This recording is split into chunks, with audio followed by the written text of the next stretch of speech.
നമസ്കാരം. 24ന്റെ വാർത്താ പ്രഭാതത്തിലേക്ക് എല്ലാ പ്രേക്ഷകർക്കും സ്വാഗതം. ഇന്ന് സെപ്റ്റംബർ 10 ബുധനാഴ്ച, ചിങ്ങമാസം 25-ാം തീയതി. ഇന്നത്തെ ദിവസത്തിന്റെ പ്രത്യേകത എന്ന നിലയിൽ പ്രേക്ഷകരോട് അവതരിപ്പിക്കാനുള്ള ഒരു വിവരം. പ്രശസ്ത ചലച്ചിത്ര താരം മഞ്ജു വാര്യരുടെ ജന്മദിനമാണിന്ന്. മലയാളികളുടെ ലേഡി സൂപ്പർ സ്റ്റാറിന് 24ന്റെ ജന്മദിനാശംസകൾ.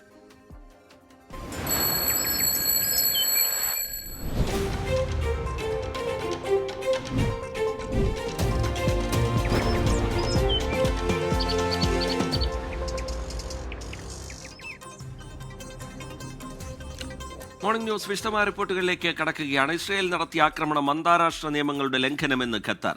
രാജ്യത്തിന്റെ സുരക്ഷയും പരമാധികാരവും സംരക്ഷിക്കാൻ ഏതറ്റം വരെയും പോകുമെന്ന് ഖത്തർ വ്യക്തമാക്കി.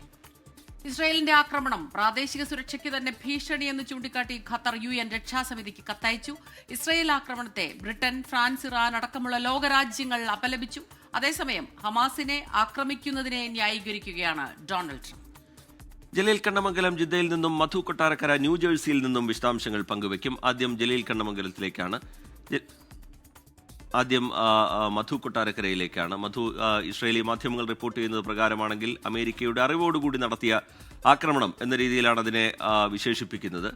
ഇത് അറബ് രാജ്യങ്ങളും അമേരിക്കയും തമ്മിലുള്ള ബന്ധം വഷളാവുന്ന നിലയിലേക്ക് ഈ സംഭവ വികാസങ്ങൾ ചെന്നെത്തുന്നുണ്ടോ Madhu Kottarakkara? Good morning Smitha, Rejith. Donald ട്രംപിന്റെ നിർദ്ദേശപ്രകാരം ഗസയിൽ വെടിനിർത്തൽ ചർച്ചകൾ നടത്തുകയായിരുന്ന ഹമാസ് സംഘത്തിന് നേരെയായിരുന്നു ഇന്നലെ ഇസ്രയേലിന്റെ ഈ അപ്രതീക്ഷിത ആക്രമണം. ഇന്നലെ ഉച്ചകഴിഞ്ഞ് നടന്ന ആക്രമണത്തിൽ നേതാക്കൾ ആരും കൊല്ലപ്പെട്ടിട്ടില്ലെന്ന് ഹമാസ് പിന്നീട് അറിയിച്ചിട്ടുണ്ട്. ഇസ്രയേലിന്റെ പ്രവൃത്തി, ഈ ആക്രമണം വഞ്ചനാപരമെന്നാണ് ഖത്തർ പ്രതികരിച്ചത്. ഇസ്രയേലിനും ഹമാസിനും ഇടയിൽ ഈ മധ്യസ്ഥ ചർച്ചകൾ നടത്തുകയായിരുന്ന ഖത്തറിന്റെ ശ്രമങ്ങളെയൊക്കെ ഈ ആക്രമണത്തിലൂടെ ഇസ്രയേൽ നശിപ്പിക്കുകയായിരുന്നുവെന്ന് ഈ വ്യോമാക്രമണങ്ങളെയൊക്കെ അപലപിച്ചുകൊണ്ട് ഖത്തർ പ്രധാനമന്ത്രി ഷെയ്ഖ് മുഹമ്മദ് അൽ ഥാനി പിന്നീട് പറയുകയുണ്ടായി.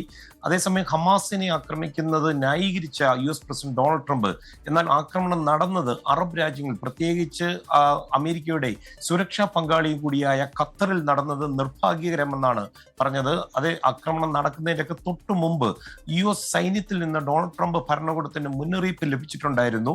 എന്നാൽ ഡൊണാൾഡ് ട്രംപ് ഈ ഇസ്രായേലിന്റെ ഇത്തരം ഒരു ആക്രമണവും അപ്രതീക്ഷിതമായ ആക്രമണവും ഒക്കെ ഉള്ളതിലുള്ള തന്റെ അസന്തുഷ്ടി പ്രകടിപ്പിക്കുകയും ചെയ്തു. പ്രത്യേകിച്ച് ഹമാസിനെ ആക്രമിക്കാൻ അവർ തെരഞ്ഞെടുത്ത സ്ഥലം ശരിയല്ല എന്നാണ് ട്രംപ് പറയുന്നത്. പക്ഷേ ഏത് വിധേനയും ഹമാസിന്റെ പക്കലുള്ള ബന്ദികളെ തിരിച്ചെടുക്കാനുള്ള ശ്രമങ്ങൾ തുടരുമെന്ന് ട്രംപ് പറഞ്ഞിട്ടുണ്ട്. ഇതിന് ശേഷം ഇസ്രായേൽ പ്രധാനമന്ത്രി ബെഞ്ചമിൻ നെതന്യാഹുവുമായി ഡൊണാൾഡ് ട്രംപ് വിഷയങ്ങൾ സംസാരിക്കുകയും ചെയ്തിട്ടുണ്ട്. ഈ റിസ്ക് എടുത്ത് ഹമാസുമായി ചർച്ചകൾ നടത്തുന്ന ഖത്തറിനുള്ളിൽ ഏകപക്ഷീയമായി ബോംബാക്രമണം ഇസ്രായേൽ നടത്തിയത് അമേരിക്കയുടെ ശ്രമങ്ങളെയൊക്കെ ഇല്ലാതാക്കുകയാണെന്നാണ് ട്രംപ് പറയുന്നത്. ഇസ്രായേലിന്റെ ആക്രമണം ഉണ്ടാകുവാൻ സാധ്യതയുണ്ടെന്ന് US പ്രതിനിധി സ്റ്റീവ് വിറ്റ്കോഫ് മുഖേന ഖത്തറിന് മുന്നറിയിപ്പ് നൽകിയതായി ഡൊണാൾഡ് ട്രംപ് അവകാശപ്പെട്ടിട്ടുണ്ട്. എന്നാൽ ഖത്തർ ഇത് നിഷേധിച്ചിരിക്കുകയാണ്. ദോഹയിൽ ആക്രമണം തുടങ്ങിയതിന് ശേഷമാണ് ഇത്തരം ഒരു ഫോൺ കോൾ വന്നതെന്നാണ് ഖത്തർ പറയുന്നത്. സ്മിത, റീജിത്ത്. മധു കൊട്ടാരക്കരയാണ് ന്യൂജേഴ്സിയിൽ നിന്ന് വിവരങ്ങൾ നൽകിയത്. ജലീൽ കണ്ണമംഗലം കൂടി ചേരുന്നുണ്ട് ജിദ്ദയിൽ നിന്ന്. ജലീൽ, ഈ ഹമാസിനെയാണ് ലക്ഷ്യം വച്ചത് എന്ന് ഇസ്രായേൽ പറയുമ്പോഴും അതിൽ വലിയൊരു പ്രശ്നമുണ്ട്. കാരണം ഒരു രാജ്യത്തിന്റെ പരമാധികാരത്തിലേക്കുള്ള കടന്നുകയറ്റമാണ്. അതുമാത്രമല്ല, ഹമാസിന്റെ ഏറ്റവും പ്രധാനപ്പെട്ട നേതാക്കൾ കൊല്ലപ്പെട്ടിട്ടുമില്ല. അപ്പൊ ഈ രീതിയിൽ വലിയ രീതിയിലുള്ള വിമർശനമാണ് ഉണ്ടാകുന്നത്. ഖത്തർ വലിയ പ്രതിഷേധം അറിയിക്കുന്നുമുണ്ട്. പറയൂ കൂടുതൽ വിവരങ്ങൾ. സ്മിത, റീജിത്ത്, എല്ലാ അന്താരാഷ്ട്ര നിയമങ്ങളുടെയും മാനദണ്ഡങ്ങളുടെയും ലംഘനമാണ് ദോഹയിൽ കഴിഞ്ഞ ദിവസം നടന്നത്. പല തവണ സ്ഫോടനം ദോഹയിൽ ഉണ്ടായി. എന്നാൽ ദോഹ ഇപ്പോൾ ശാന്തമാണ്, കാര്യങ്ങളെല്ലാം നിയന്ത്രണ വിധേയമാണ് എന്നാണ് ആഭ്യന്തര മന്ത്രാലയം അറിയിക്കുന്നത്. ഗൾഫ് രാജ്യങ്ങളും പല യൂറോപ്യൻ രാജ്യങ്ങളും ആഫ്രിക്കൻ യൂണിയനും മറ്റു വിദേശ രാജ്യങ്ങളുമെല്ലാം ഈ ഇസ്രായേൽ ആക്രമണത്തെ അപലപിച്ചിട്ടുണ്ട്. മേഖലയിലെ സുരക്ഷയ്ക്ക് കനത്ത ഭീഷണിയാണ് ഇസ്രായേൽ എന്ന് ഖത്തർ വ്യക്തമാക്കി ഐക്യരാഷ്ട്ര സഭയ്ക്ക് ഇതുമായി ബന്ധപ്പെട്ട ഒരു കത്ത് നൽകുകയും ചെയ്തിട്ടുണ്ട്. സമാധാനത്തിന് ഇസ്രായേലിന് താല്പര്യമില്ല എന്നാണ് ഈ ഒരു ആക്രമണം തെളിയിക്കുന്നത് എന്നാണ് ലോകരാജ്യങ്ങൾ പ്രതികരിക്കുന്നത്. ഈ ആക്രമണത്തിൽ 5 പേർ കൊല്ലപ്പെട്ടതായാണ് ഹമാസ് സ്ഥിരീകരിക്കുന്നത്. ഇതിൽ ഹമാസ് നേതാവ് ഡോക്ടർ ഖലീൽ അൽ ഹയ്യയുടെ മകനും ഉൾപ്പെടും. കൂടാതെ ഖത്തർ സുരക്ഷാ ഉദ്യോഗസ്ഥൻ സാദ് മുഹമ്മദ് അൽ ദൂസരിയും കൊല്ലപ്പെട്ടെന്ന് ഖത്തർ ആഭ്യന്തര മന്ത്രാലയം അറിയിച്ചിട്ടുണ്ട്. എന്നാൽ ഹമാസ് നേതാക്കളെല്ലാം എല്ലാം സുരക്ഷിതരാണ് എന്നാണ് ഹമാസ് അറിയിക്കുന്നത്. ഗസയുമായി ബന്ധപ്പെട്ട് ഒരു സമാധാന ചർച്ചയ്ക്കെത്തിയ നേതാക്കളെയാണ് ഈ ഇസ്രായേൽ ലക്ഷ്യമിട്ടത്. അമേരിക്ക മുന്നോട്ട് വെച്ച വെടിനിർത്തൽ നിർദ്ദേശങ്ങളെല്ലാം ചർച്ച ചെയ്യുന്നതിനിടെയാണ് ഈ ആക്രമണം നടന്നത് എന്നാണ് റിപ്പോർട്ട്. ഖത്തർ ഹമാസ് നേതാക്കൾക്ക് അഭയം നൽകുന്നു. ഖത്തർ കേന്ദ്രീകരിച്ച് ഇസ്രായേലിനെതിരെയുള്ള ആക്രമണം ആസൂത്രണം നടക്കുന്നു. ഇത്തരം ആരോപണങ്ങളാണ് ഇസ്രായേൽ ഉന്നയിക്കുന്നത്. എന്നാൽ ഖത്തർ ഈ വിഷയത്തിൽ ഒരു മധ്യസ്ഥതയുടെ റോളാണ് ഇതുവരെ വഹിച്ചത് എന്നാണ് ഖത്തർ പറയുന്നത്. സമാധാനത്തിനുള്ള ശ്രമങ്ങളാണ് ഖത്തറിന്റെ ഭാഗത്തു നിന്നും ഉണ്ടായത്. അതേസമയം ഖത്തറിലെ ആക്രമണം ട്രംപിന്റെ അറിവോടെയാണെന്ന റിപ്പോർട്ടുകളുമുണ്ട്. 2 ദിവസം മുമ്പ് ട്രംപ് ഇതുമായി ബന്ധപ്പെട്ട് മുന്നറിയിപ്പ് നൽകിയിരുന്നു. ഇത് തന്റെ അവസാനത്തെ മുന്നറിയിപ്പാണെന്ന് ട്രംപ് പറയുകയും ചെയ്തിരുന്നു. എന്നാൽ ആക്രമണത്തിൽ താൻ സന്തുഷ്ടനല്ല എന്നാണ് ട്രംപ് ചെറിയ രൂപത്തിലുള്ള ഒരു പ്രതികരണത്തിൽ കഴിഞ്ഞ ദിവസം പറഞ്ഞത്. ആക്രമണവുമായി ബന്ധപ്പെട്ട് വളരെ വിശദമായ ഒരു പ്രതികരണം ഇന്ന് ഉണ്ടാകും എന്നാണ് ട്രംപ് അറിയിച്ചിരിക്കുന്നത്. എന്നാൽ അമേരിക്കൻ സെനറ്റിൽ ഉൾപ്പെടെ പല വ്യത്യസ്തമായ അഭിപ്രായങ്ങൾ ഈ വിഷയത്തിലുണ്ട്. ഇസ്രായേലിന് പൂർണ്ണമായും കൺട്രോൾ നഷ്ടപ്പെട്ടു എന്നാണ് അമേരിക്കൻ സെനറ്ററായ ബേണി സാൻഡേഴ്സിന്റെ ഒരു കഴിഞ്ഞ ദിവസം പുറത്തു വന്ന ഒരു പ്രതികരണം. ഏതായാലും ഖത്തർ ദോഹ ഇപ്പോൾ ശാന്തമാണ്, എല്ലാം നിയന്ത്രണ വിധേയമാണ്. സ്മിത, റീജിത്ത്. ജലീൽ, ഖത്തർ ഈ വിഷയവുമായി ബന്ധപ്പെട്ട് ഇതുവരെ സ്വീകരിച്ചതൊരു ഒരു സമവായം രൂപപ്പെടുത്തുന്നതിൻ്റെ ഭാഗമായുള്ള ചർച്ചകൾ മുന്നോട്ട് കൊണ്ടുപോവുക എന്ന നിലപാടാണ്. പക്ഷേ അതിനിടയിലാണ് ഇങ്ങനെ ഒരു സംഭവം ഉണ്ടായിരിക്കുന്നത്. ഇനി ഈ ചർച്ചകളിൽ നിന്ന് പിൻവാങ്ങുകയാണ് എന്ന പ്രതികരണം ഇതിനോടകം ഖത്തറിൻ്റെ ഭാഗത്തു നിന്നുണ്ടായി. സാധാരണയാണെങ്കിൽ ഈ ചർച്ചകൾക്ക് വിളിച്ചു വരുത്തി ആക്രമണം നടത്തുക എന്നതൊന്നും പൊതുവായി കാണുന്ന രീതിയല്ല. ഇത് അന്താരാഷ്ട്ര തലത്തിൽ എങ്ങനെ ഉയർത്താനാണ് ഖത്തർ ഉദ്ദേശിക്കുന്നത്? ലോകരാജ്യങ്ങളുടെ പിന്തുണ ഇതിനെത്രത്തോളം ലഭ്യമാവുന്നുണ്ട്? ജലീൽ കണ്ണമംഗലം. റീജിത്ത്, ഈ വിഷയത്തിൽ ഖത്തറിന് പൂർണ്ണമായ പിന്തുണ ലോകരാജ്യങ്ങളിൽ നിന്നും ലഭിക്കുന്നുണ്ട്. സ്വാഭാവികമായിട്ടും മറ്റുള്ള രാജ്യങ്ങളുമായും, പ്രത്യേകിച്ച് ഗൾഫ് രാജ്യങ്ങളുമായും, അമേരിക്ക ഉൾപ്പെടെയുള്ള രാജ്യങ്ങളുമായൊക്കെ ചർച്ച ചെയ്തായിരിക്കും തുടർന്നുള്ള നടപടികൾ സ്വീകരിക്കുക എന്നാണ് സൂചന. ഏതായാലും എല്ലാ മാനദണ്ഡങ്ങളെയും അന്താരാഷ്ട്ര മാനദണ്ഡങ്ങളും ലംഘിച്ചുകൊണ്ടാണ്, കേട്ടുകേൾവിയില്ലാത്ത രൂപത്തിലാണ് ഒരു സമാധാന ചർച്ചയ്ക്ക് എത്തിയ ഹമാസ് നേതാക്കളെ ലക്ഷ്യമിട്ടുകൊണ്ട് ഒരു ആക്രമണം നടക്കുന്നത്.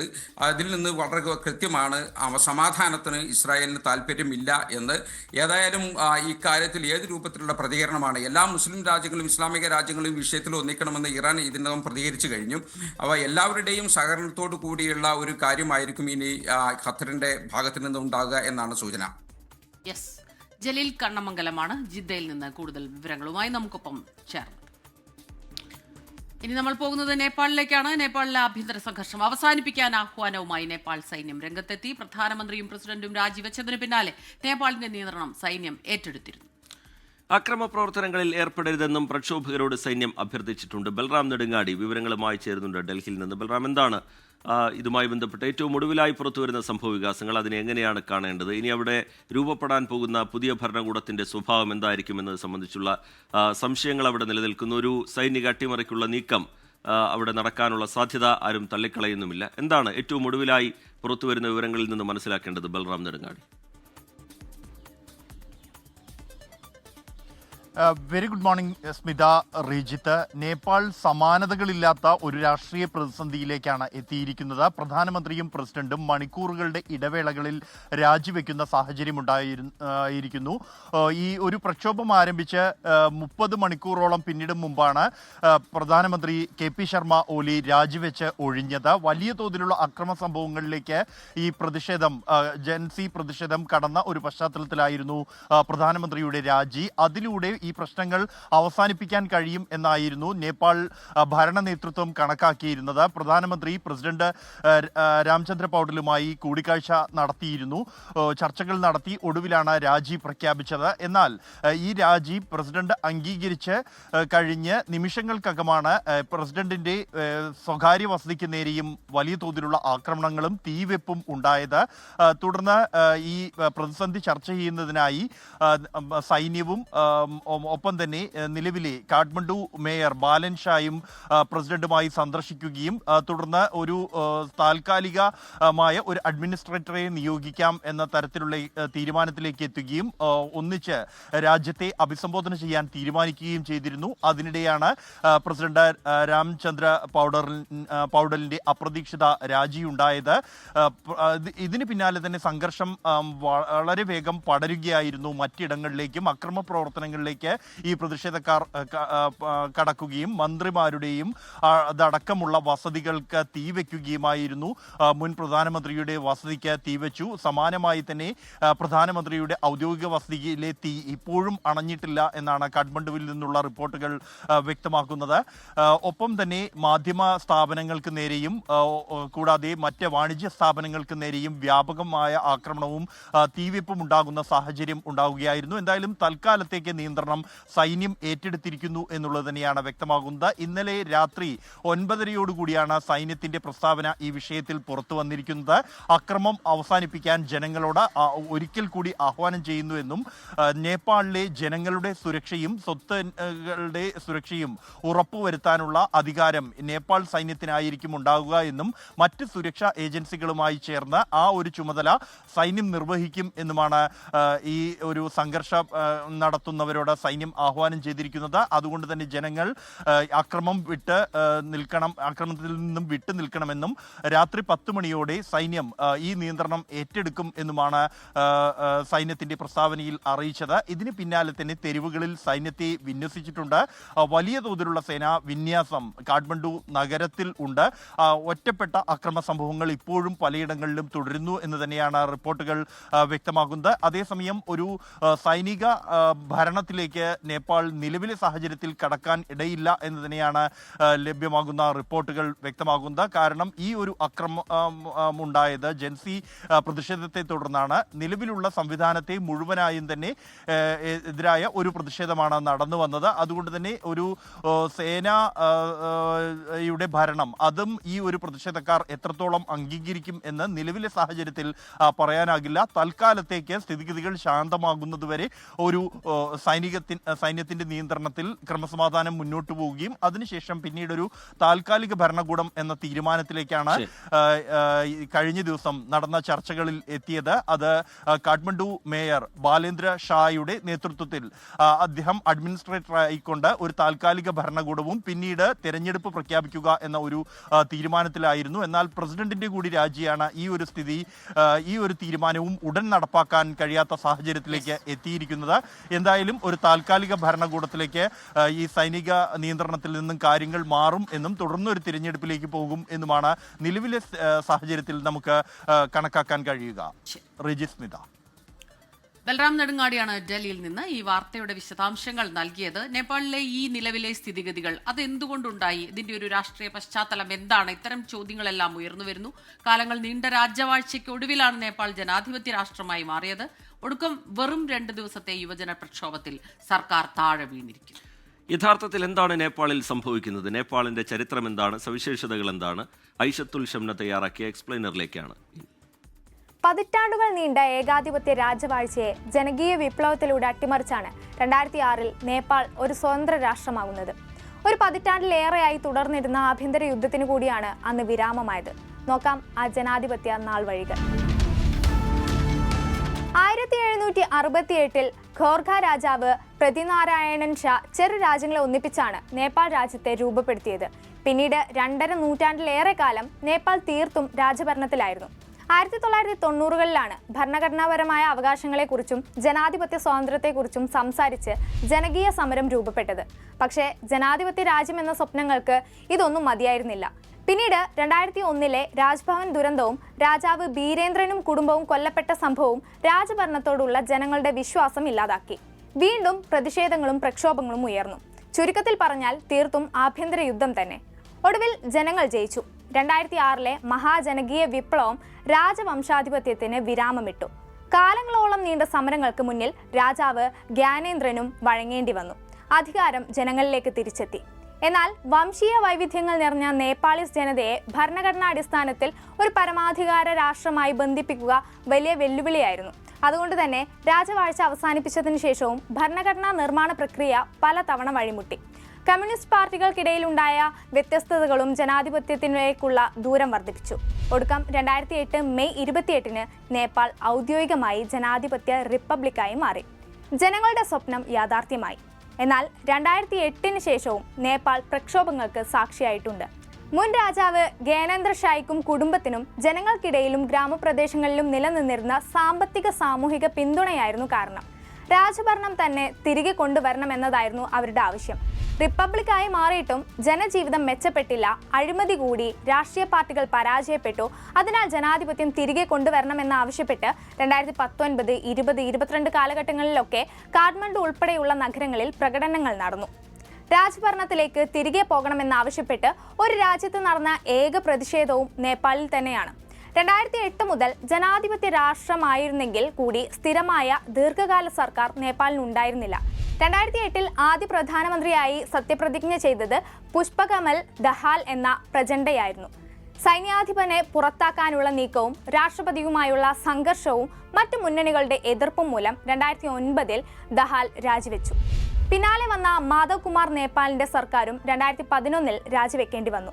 ഭരണഘടന തയ്യാറാക്കാൻ കഴിയാതെ വന്നതാണ് വെല്ലുവിളിയായത്. അടുത്ത പ്രധാനമന്ത്രി ജാലനാഥ് ഖാനലും അതേ പ്രതിസന്ധി നേരിട്ടു. 2011 തന്നെ രാജി. മാവോയിസ്റ്റ് നേതാവ് ബാബുറാം ഭട്ടറായിയുടെ സർക്കാരിനും അധികകാലം പിടിച്ചു നിൽക്കാനായില്ല. ഭരണഘടനാ സഭയുടെ കാലാവധി നീട്ടാനുള്ള ശ്രമം പരാജയപ്പെട്ടതാണ് രാജിയിലേക്ക് നയിച്ചത്. 2013 തിരഞ്ഞെടുപ്പിന് ശേഷം അധികാരത്തിലെത്തിയ കോൺഗ്രസിന്റെ സുശീൽ കൊയറാളയുടെ കാലഘട്ടത്തിലാണ് 2015 മഹാഭൂകമ്പവും ഭരണഘടനാ പ്രഖ്യാപനവും നടന്നത്. എന്നാൽ പിന്നീട് മറ്റു പാർട്ടികളുടെ സമ്മർദ്ദം മൂലം സുശീൽ കൊയറാള അധികാരത്തിൽ നിന്നും പിന്മാറി. ഇപ്പോൾ നടക്കുന്ന ജൻസി പ്രക്ഷോഭത്തെ തുടർന്ന് രാജിവെച്ച KP ശർമ്മ ഒലിയുടെ സർക്കാരാണ് പിന്നീട് 2015 അധികാരത്തിലെത്തിയത്. എന്നാൽ 2016 മാവോയിസ്റ്റുകൾ പിന്തുണ പിൻവലിച്ചതോടെ മുന്നണി തകർന്നു. ഒലി സർക്കാർ രാജിവെച്ചു. 2016 പ്രചണ്ഡ വീണ്ടും അധികാരത്തിലെത്തി. എന്നാൽ കോൺഗ്രസുമായി ഉണ്ടാക്കിയ കരാർ അനുസരിച്ച് 2017 രാജി നൽകി അധികാരം ഷെർ ബഹദൂർ ദേബയ്ക്ക് വിട്ടുകൊടുത്തു. ദേബയുടെ ചുരുങ്ങിയ കാലത്തെ സർക്കാരിനൊടുവിൽ 2017 തെരഞ്ഞെടുപ്പിൽ ഇടതുമുന്നണി വൻ വിജയം നേടി. 2018 KP ശർമ്മ ഒലി വീണ്ടും അധികാരത്തിലെത്തി. UML-ഉം മാവോയിസ്റ്റും ഒരുമിച്ചെങ്കിലും ആഭ്യന്തര കലഹം സർക്കാരിനെ തകർത്തു. 2021 ഷെർ ബഹദൂർ ദേബ വീണ്ടും പ്രധാനമന്ത്രിയായി. കോൺഗ്രസും മാവോയിസ്റ്റും ചേർന്ന മുന്നണിയിലായിരുന്നു സർക്കാരിന്റെ അടിത്തറ. 2022 തെരഞ്ഞെടുപ്പിന് ശേഷം പ്രചണ്ഡ 3ാം തവണ അധികാരത്തിലെത്തി. ആദ്യം UML-ന്റെ പിന്തുണയോടെ തുടങ്ങിയെങ്കിലും മുന്നണി തകർന്നു. പിന്നീട് കോൺഗ്രസിനൊപ്പം സർക്കാർ മുന്നോട്ട് കൊണ്ടുപോയെങ്കിലും 2024 ജൂലൈയിൽ പാർട്ടി മുന്നണികളിൽ മാറ്റം വന്നു. 4ാം തവണയും KP ശർമ്മ ഒലി അധികാരത്തിലേറി. എന്നാൽ രാജ്യത്തെ 26ഓളം ആപ്പുകളുടെ നിരോധനം, അഴിമതി, തൊഴിലില്ലായ്മ ഇതൊക്കെ ചൂണ്ടിക്കാട്ടി യുവജനങ്ങൾ സംഘടിപ്പിച്ച ജൻസി പ്രക്ഷോഭത്തിൽ KP ശർമ്മ ഒലി സർക്കാരും താഴെ വീണു. ഇനി നേപ്പാളിന്റെ മുൻപിലുള്ളത് എന്താണെന്നാണ് ഉയരുന്ന ചോദ്യം. ഇപ്പോൾ താൽക്കാലിക നിയന്ത്രണം സൈന്യം ഏറ്റെടുത്തിട്ടുണ്ടെങ്കിലും 2008 രാജാധിപത്യം അവസാനിച്ചതിന് ശേഷം പ്രത്യക്ഷ സൈനിക കയ്യേറ്റ സാധ്യത കുറവാണ്. എങ്കിലും ആ സാധ്യത തള്ളിക്കളയാനുമാവില്ല. അങ്ങനെ വന്നാൽ നേപ്പാളിൽ ജനാധിപത്യ സംവിധാനം തകരും. രാജഭരണം തിരികെ കൊണ്ടുവരണമെന്ന പഴയ ആവശ്യത്തിന് ശക്തി കിട്ടും. അന്താരാഷ്ട്ര സഹായവും നിക്ഷേപവും വലിയ തോതിൽ നഷ്ടപ്പെടും. നേപ്പാൾ മറ്റ് രാജ്യങ്ങളിൽ നിന്നും ഒറ്റപ്പെടും. യുവാക്കളുടെ തൊഴിലവസരങ്ങളും കുടിയേറ്റ സാധ്യതകളും ബാധിക്കും. അതിനാൽ പുതിയ സർക്കാർ രൂപീകരണം ഉടൻ ഉണ്ടാകണം. പാർട്ടികൾ ധാരണയിൽ എത്താത്ത പക്ഷം പ്രസിഡന്റിന്റെ കീഴിൽ ഒരു ഇടക്കാല സർക്കാരെങ്കിലും രൂപീകരിക്കണം. അത് ഉടൻ ഉണ്ടാകുമെന്ന് പ്രതീക്ഷിക്കാം.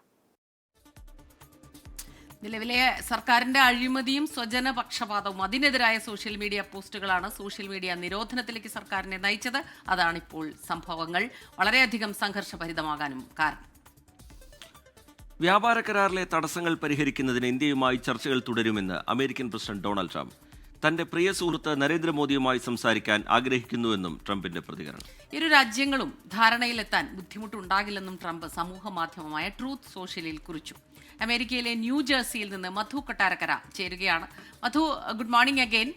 ഇതിപ്പോൾ ട്രംപിന്റെ ഇന്നത്തെ ഈ ഒരു പോസ്റ്റ് കണ്ടു കഴിഞ്ഞാൽ വളരെ ശുഭപ്രതീക്ഷയുണ്ട്. ഈ അധിക തീരുവ ചുമത്തിയതിൽ അതിൽ 50% എന്നുള്ളതിൽ നിന്ന് കുറവുണ്ടാകും എന്നുള്ള സൂചനകളാണ് വരുന്നത്. മൈ ഡിയർ ഫ്രണ്ട് മോദി എന്നാണ് അദ്ദേഹം ഇപ്പോഴും പറയുന്നത്, ആവർത്തിക്കുന്നത്. സ്മിത, ശുഭപ്രതീക്ഷയ്ക്ക് അല്പസമയം കൂടെ ഒന്ന് വെയിറ്റ് ചെയ്യേണ്ടി വരും. കാര്യം വാഷിംഗ്ടണിൽ നിന്ന് സ്ഥിരീകരിക്കാത്ത ചില വാർത്തകൾ വരുന്നുണ്ട്. അതായത് യുക്രൈനിലെ യുദ്ധം അവസാനിപ്പിക്കുവാൻ റഷ്യയുടെ മേൽ സമ്മർദ്ദം വർദ്ധിപ്പിക്കുന്നതിനുള്ള ഒരു സംയുക്ത ശ്രമത്തിന്റെ ഭാഗമായി ഇന്ത്യക്കും ചൈനയ്ക്കും മേൽ 100% വരെ താരിഫ് ചുമത്തണമെന്ന് ഡൊണാൾഡ് ട്രംപ് യൂറോപ്യൻ യൂണിയനോട് ആവശ്യപ്പെട്ടു എന്നാണ് വൈറ്റ് ഹൗസുമായി ബന്ധപ്പെട്ടുള്ള സ്ഥിരീകരിക്കാത്ത ചില റിപ്പോർട്ടുകൾ. ഇതിന്റെ ഔദ്യോഗിക പ്രഖ്യാപനം ഇതുവരെ വന്നിട്ടില്ല.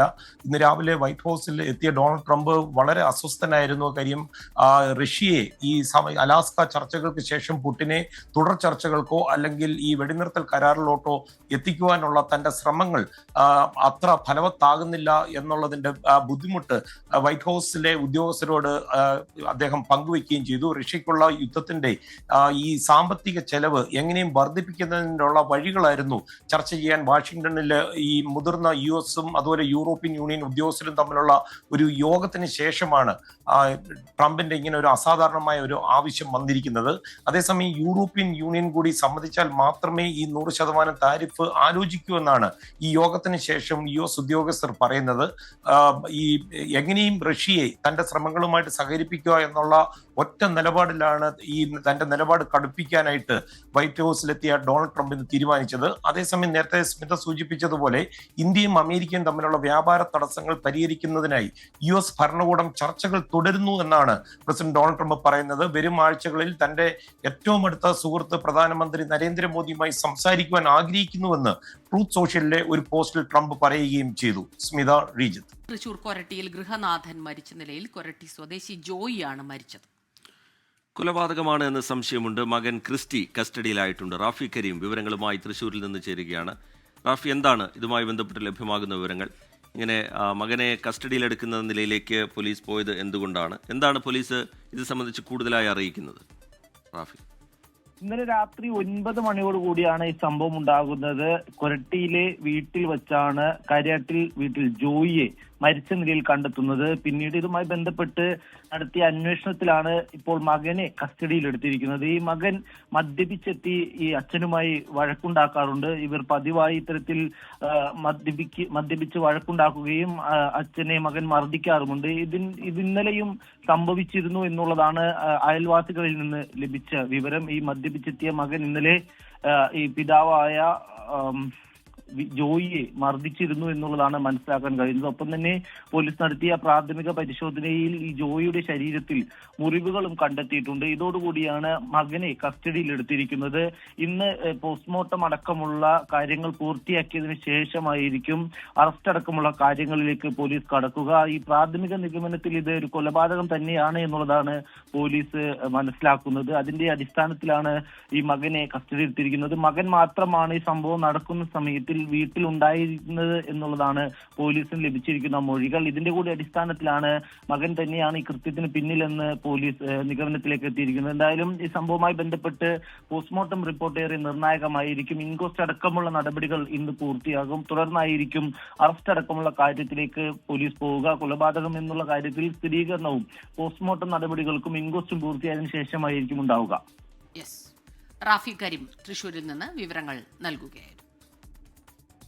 ഇന്ത്യ സഖ്യത്തിനുണ്ടായ അപ്രതീക്ഷിത തിരിച്ചടിയാണ് ഉപരാഷ്ട്രപതി തെരഞ്ഞെടുപ്പ് ഫലം. 315 വോട്ടുകൾ അവകാശപ്പെട്ട പ്രതിപക്ഷ സ്ഥാനാർത്ഥി ബി സുദർശൻ റെഡ്ഡിക്ക് 300 വോട്ടുകൾ മാത്രമാണ് ലഭിച്ചത്. വോട്ട് ചോർച്ച ഉണ്ടായത് തമിഴ്നാട്ടിൽ നിന്നും മഹാരാഷ്ട്രയിൽ നിന്നുമാണ് എന്ന റിപ്പോർട്ടുകൾ വരും ദിവസങ്ങളിൽ മുന്നണിയിൽ കൂടുതൽ പ്രതിസന്ധിക്ക് വഴിവെച്ചേക്കും. ബൽറാം നെടുങ്ങാടി വിവരങ്ങളുമായി ഡൽഹിയിൽ നിന്ന് ചേരുന്നുണ്ട്.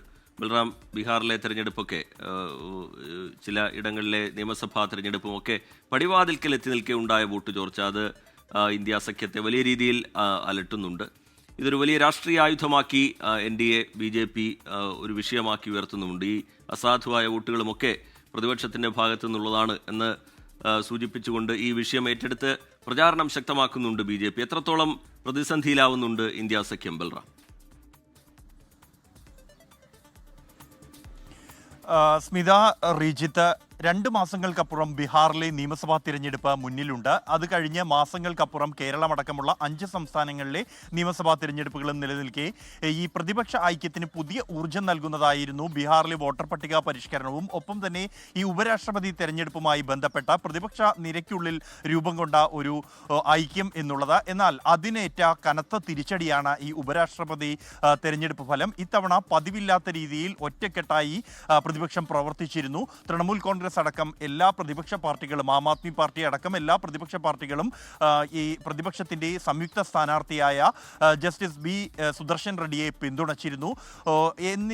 ഈ നിലവിലെ കണക്കുകൾ അനുസരിച്ച് പ്രതിപക്ഷത്തിന് 324 വോട്ടുകൾ ഇരു സഭകളിലുമായി ഉണ്ട്. ഈ ഉപരാഷ്ട്രപതി തെരഞ്ഞെടുപ്പിൽ 324 വോട്ടുകൾ പ്രതിപക്ഷത്തിന് ലഭിക്കും എന്നുള്ള ഒരു പ്രതീക്ഷയായിരുന്നു ഉണ്ടായിരുന്നത്. വിജയം NDA സ്ഥാനാർത്ഥിക്കാണെങ്കിലും ആ വോട്ടുകളെല്ലാം ഒരുമിച്ച് വീഴ്ത്താൻ കഴിഞ്ഞാൽ, ഒറ്റക്കെട്ടായി വീണാൽ അതൊരു വലിയ രാഷ്ട്രീയ സന്ദേശം തന്നെ നൽകാൻ കഴിയും എന്നായിരുന്നു ഇന്ത്യ സഖ്യത്തിൻ്റെ കണക്കുകൂട്ടൽ. ഈ 324 വോട്ടുകൾ ഉണ്ട് എന്നിരിക്കെ വോട്ടെടുപ്പ് പൂർത്തിയായ ശേഷം കഴിഞ്ഞ ദിവസം ജയറാം രമേശ് പ്രതികരിച്ചത് 315 പ്രതിപക്ഷാംഗങ്ങൾ പോൾ ചെയ്തു എന്നും ആ വോട്ടുകളിൽ ഒന്നുപോലും പുറത്തു പോകില്ല എന്നുള്ളതുമായിരുന്നു. എന്നാൽ ഫലം വരുമ്പോൾ 300 വോട്ടുകൾ മാത്രമാണ് പ്രതിപക്ഷത്തിൻ്റെ സ്ഥാനാർത്ഥി ബി സുദർശൻ റെഡ്ഡിക്ക് ലഭിച്ചിരിക്കുന്നത്. അതേസമയം പ്രതീക്ഷകൾക്ക് അപ്പുറത്തേക്ക് 452 വോട്ടുകളാണ് NDA സ്ഥാനാർത്ഥി CP രാധാകൃഷ്ണന് ലഭിച്ചിരിക്കുന്നത്. ഇതിൽ 15 വോട്ടുകൾ അസാധുവായി പോയിരിക്കുന്നു. പ്രതിപക്ഷം ഈ 15 വോട്ടുകളും തങ്ങളുടെ ഭാഗത്തു നിന്നാണ് അസാധുവായത് എന്ന ന്യായീകരണം ഉന്നയിക്കുന്നുണ്ട് എങ്കിൽ പോലും വോട്ട് ചോർച്ചയുണ്ടായി എന്നുള്ളത് യാഥാർത്ഥ്യമാണ്. ഇരുപക്ഷത്തു നിന്നും ഇത്തരത്തിൽ അസാധുവാകാനുള്ള സാധ്യതയുണ്ട്. കൂടാതെ BJP തങ്ങൾക്ക് 15 വോട്ടുകൾ ഭരണപക്ഷത്തു നിന്നും പ്രതിപക്ഷത്തു നിന്നും ക്രോസ് വോട്ടിംഗായി ലഭിച്ചു എന്ന അവകാശവാദവും ഉന്നയിച്ചിരിക്കുന്നു. എവിടെ നിന്നാണ് ഈ വോട്ടുകൾ ചോർന്നത് എന്നുള്ള ചോദ്യം ഉയരുന്നുണ്ട്. പ്രാഥമികമായി ലഭിച്ച റിപ്പോർട്ടുകൾ അത് മഹാരാഷ്ട്രയിൽ നിന്ന് CP രാധാകൃഷ്ണൻ ഗവർണറായി പ്രവർത്തിച്ചു വരുന്ന മഹാരാഷ്ട്രയിൽ നിന്നും ശിവസേന അംഗങ്ങൾ അദ്ദേഹത്തിന് വോട്ട് ചെയ്തു എന്ന തരത്തിലുള്ള റിപ്പോർട്ടുകളുണ്ട്. കൂടാതെ അദ്ദേഹത്തിൻ്റെ ജന്മദേശമായ തമിഴ്നാട്ടിൽ നിന്നും വോട്ടുകൾ അദ്ദേഹത്തിന് വേണ്ടി മറിഞ്ഞു എന്നാണ് പുറത്തുവരുന്ന റിപ്പോർട്ടുകൾ. ഇതൊരു രഹസ്യ ബാലറ്റ് ആയത് കൊണ്ട് തന്നെ ഈ വോട്ട് ചെയ്ത വ്യക്തിയോ അല്ലെങ്കിൽ ഇവർക്ക് വേണ്ടി ധാരണയിൽ എത്തി എന്ന BJPയോ ആണ് അവകാശപ്പെടേണ്ടത്. നിലവിലിപ്പോൾ ഇതുമായി ബന്ധപ്പെട്ട അഭ്യൂഹങ്ങൾ മാത്രമാണ് പ്രചരിക്കുന്നത് എങ്കിലും പ്രതിപക്ഷ നിരയുടെ ആത്മവിശ്വാസം, കെട്ടുറപ്പ് അതിനെ ഈ ഒരു തെരഞ്ഞെടുപ്പ് ഫലം ബാധിക്കുമെന്ന് ഉറപ്പാണ്. വോട്ട് ചോർച്ച സംബന്ധിച്ചുള്ള കൂടുതൽ ചർച്ചകളിലേക്ക് വരും മണിക്കൂറുകളിൽ മുന്നണി കടക്കും എന്നുള്ളതും ഉറപ്പാണ്. സ്മിത. ശരി, ബൽറാം നെടുങ്ങാടി ഡൽഹിയിൽ നിന്ന് വിശദാംശങ്ങൾ പങ്കുവയ്ക്കുകയായിരുന്നു. ഇനി മറ്റൊരു റിപ്പോർട്ടിലേക്കാണ്. 24 കണക്റ്റും K ചിറ്റിലപ്പള്ളി ഫൗണ്ടേഷനും ചേർന്ന് നിർമ്മിക്കുന്ന 100 വീട് ഭവന പദ്ധതിയിൽ കാസർഗോഡ് നിർമ്മിച്ച 5ാമത്തെ വീടിന്റെ താക്കോൽ കൈമാറി.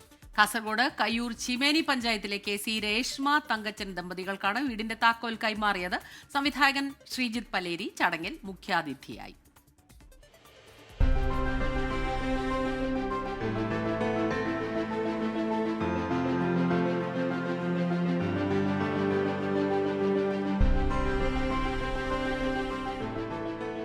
ഏഴാം ക്ലാസ്സിൽ പഠിക്കുന്ന കൊച്ചുമിടുക്കി ഏഞ്ചൽ മരിയ വലിയ സന്തോഷത്തിലാണ്. ആഗ്രഹിച്ച പോലെ സ്വന്തമായൊരു കൊച്ചു വീട് സമ്മാനമായി ലഭിച്ചതിൽ. വാടക വീട്ടിലാണ് ഇക്കാലം അത്രയും ഏഞ്ചലും അച്ഛൻ തങ്കച്ചനും അമ്മ രേഷ്മയും താമസിച്ചിരുന്നത്. ഈ വീട് പണിയുമ്പോൾ ഞാൻ ഇവിടെ വന്ന് നോക്കാറുണ്ട്. ഇവിടെ ഒക്കെ സഹായിക്കാറൊക്കെ ഉണ്ട്, വെള്ളമൊഴിക്കാനൊക്കെ അങ്ങനെ സഹായിക്കാറൊക്കെ ഉണ്ട്. പിന്നെ ചിറ്റിലപ്പള്ളി ഫൗണ്ടേഷനും 24 കണക്റ്റും ഒത്തുചേർന്ന് തന്നിട്ടുള്ള വീടാണിത്. ഒത്തിരി സന്തോഷമുണ്ട്. സ്വന്തം വീട്ടിൽ ഉള്ളപ്പോൾ എനിക്കൊരു സന്തോഷമുണ്ട്.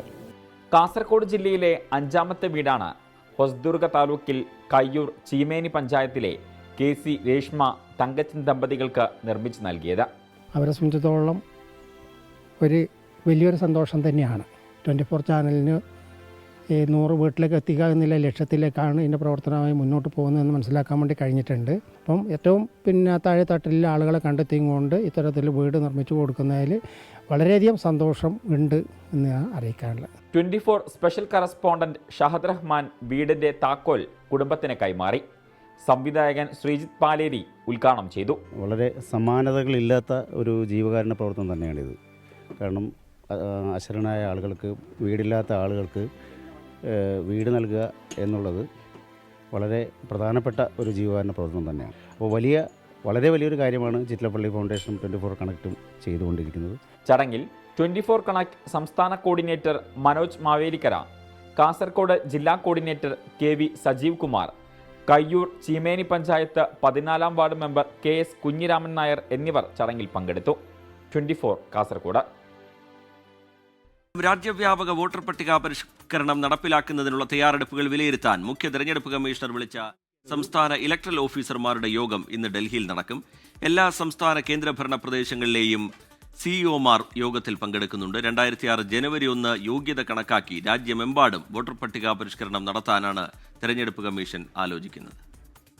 ബൽറാം നെടുങ്ങാടിയാണ് ചേരുന്നത് ഡൽഹിയിൽ നിന്ന് വിവരങ്ങളുമായി. ബൽറാം, 2026 ജനുവരി 1 അത് ആണ് ഒരു അടിസ്ഥാന മാനദണ്ഡമാക്കി കണക്കാക്കുന്നത്. രാജ്യമെമ്പാടും തന്നെ വോട്ടർ പട്ടിക പരിഷ്കരണം നടപ്പിലാക്കാനുള്ള തയ്യാറെടുപ്പിലാണ്. നമ്മൾ കഴിഞ്ഞ ദിവസങ്ങളിലൊക്കെ കണ്ടതാണ് ബീഹാറിലുണ്ടായ വോട്ടർ പട്ടിക പരിഷ്കരണം.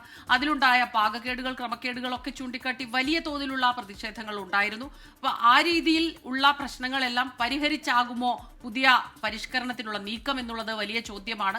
എപ്പോഴാകും ഇതിന്റെ കൂടുതൽ വിവരങ്ങൾ നമുക്ക് ലഭിക്കുക?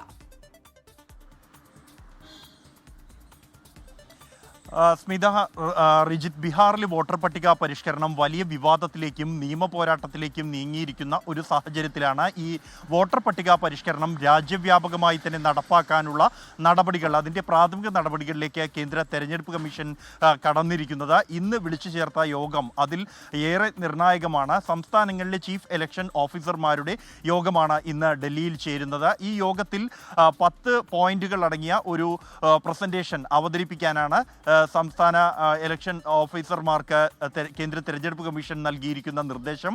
അതിൽ നിലവിലിപ്പോൾ ഓരോ സംസ്ഥാനങ്ങളിലുമുള്ള വോട്ടർമാരുടെ എണ്ണം, ഏറ്റവും ഒടുവിൽ വോട്ടർ പട്ടിക പരിഷ്കരണം നടപ്പാക്കിയത് ഏത് സമയത്താണ്, കൂടാതെ ഇതുമായി ബന്ധപ്പെട്ടുള്ള മറ്റ് തയ്യാറെടുപ്പുകൾ, നിലവിൽ BLOമാരുടെ ലഭ്യത, പരിശീലനം അടക്കമുള്ള കാര്യങ്ങൾ സംബന്ധിച്ചുള്ള ഒരു പ്രസന്റേഷനാണ് ഈ സംസ്ഥാന ഇലക്ഷൻ ഓഫീസർമാർ അവതരിപ്പിക്കേണ്ടത്. ഇത് കണക്കാക്കിക്കൊണ്ട് ഏത് ഘട്ടത്തിൽ ഈ വോട്ടർ പട്ടിക പരിഷ്കരണം നടപ്പാക്കും എന്ന കാര്യത്തിൽ ഒരു തീരുമാനമെടുക്കുക എന്നുള്ളതാണ് ഇന്നത്തെ യോഗത്തിൻ്റെ ഉദ്ദേശം എന്നുള്ളത്. നേരത്തെ സൂചിപ്പിച്ച പോലെ തന്നെ 2026 ജനുവരി 1 മാനദണ്ഡമാക്കി നിശ്ചയിച്ചുകൊണ്ട് വോട്ടർ പട്ടിക പരിഷ്കരണം നടപ്പാക്കാനാണ് നിലവിൽ നിശ്ചയിച്ചിരിക്കുന്നത്. അങ്ങനെയെങ്കിൽ ഈ വർഷം അവസാനം അല്ലെങ്കിൽ അടുത്ത വർഷം 2026 ജനുവരിയോടെ ഈ രാജ്യവ്യാപകമായി തന്നെ വോട്ടർ പട്ടിക പരിഷ്കരണം നടപ്പാക്കുന്നതിനെ കുറിച്ചാണ് ആലോചിക്കുന്നത്. ഇതുമായി ബന്ധപ്പെട്ട ഇന്നത്തെ ചർച്ചയിൽ അല്ലെങ്കിൽ ഇന്നത്തെ യോഗത്തിൽ ലഭ്യമാകുന്ന കണക്കുകളും ഒപ്പം തന്നെ ഈ യോഗത്തിൽ എടുക്കുന്ന തീരുമാനവും അതിൽ ഏറെ നിർണായകമാകും. നിലവിലിപ്പോൾ ബീഹാർ തെരഞ്ഞെടുപ്പിന് ശേഷം 5 നിയമസഭാ തെരഞ്ഞെടുപ്പുകൾ മുന്നിലുണ്ട്. അതിനു മുൻപായി തന്നെ ഈ ഒരു വോട്ടർ പട്ടിക പരിഷ്കരണം നടപ്പാക്കാനുള്ള തീരുമാനത്തിലാണ് തെരഞ്ഞെടുപ്പ് കമ്മീഷൻ. നേരത്തെ മുഖ്യ തെരഞ്ഞെടുപ്പ് കമ്മീഷണറായി ഗ്യാനേഷ് കുമാർ ചുമതലയേറ്റ ശേഷം ഇത്തരത്തിൽ വോട്ടർ പട്ടിക പരിഷ്കരണവുമായി ബന്ധപ്പെട്ട് വിളിക്കുന്ന 3ാമത്തെ യോഗമാണ് ഇന്നത്തേത്. സ്മിത, റിജിത്ത്. ബൽറാം നെടുങ്ങാടിയാണ് ഡൽഹിയിൽ നിന്ന് വിവരങ്ങളുമായി നമുക്കൊപ്പം ചേർന്നത്. തിരുവമ്പാടി MLA ലിൻഡോ ജോസഫിന്റെ ഭാര്യയ്ക്ക് ഇരട്ട വോട്ട്. പുതുക്കിയ വോട്ടർ പട്ടികയിൽ മുക്കം നഗരസഭയിലെ വാർഡ് 17 കച്ചേരിയിലും കൂടരഞ്ഞി പഞ്ചായത്തിലെ 9ാം വാർഡ് ആനയോടുമാണ് ലിൻഡോയുടെ ഭാര്യ അനുഷയുടെ പേരുള്ളത്. ഇരട്ട വോട്ട് ചൂണ്ടിക്കാട്ടി UDF ആരോപണം ഉന്നയിച്ചതോടെ വിശദീകരണവുമായി MLA രംഗത്തെത്തി. വിവാഹശേഷം ഭാര്യയുടെ വോട്ട് കൂടരഞ്ഞി പഞ്ചായത്തിലേക്ക് ചേർത്തപ്പോൾ മുക്കം നഗരസഭയിലെ വോട്ട് ഒഴിവാക്കുന്നതിൽ ജാഗ്രത കുറവുണ്ടായെന്നും അന്തിമ പട്ടികയിലെ തെറ്റ് തിരുത്തുന്നതിന് നടപടി സ്വീകരിച്ചെന്നും MLA ഫേസ്ബുക്കിൽ പ്രതികരിച്ചു.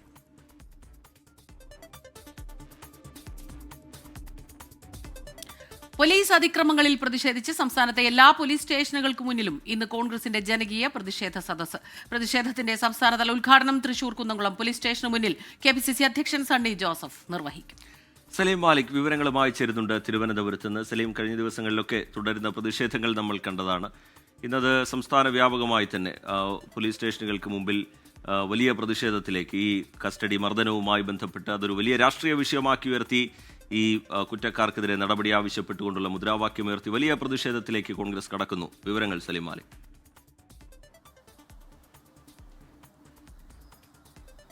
Smitha, Rijith, good morning.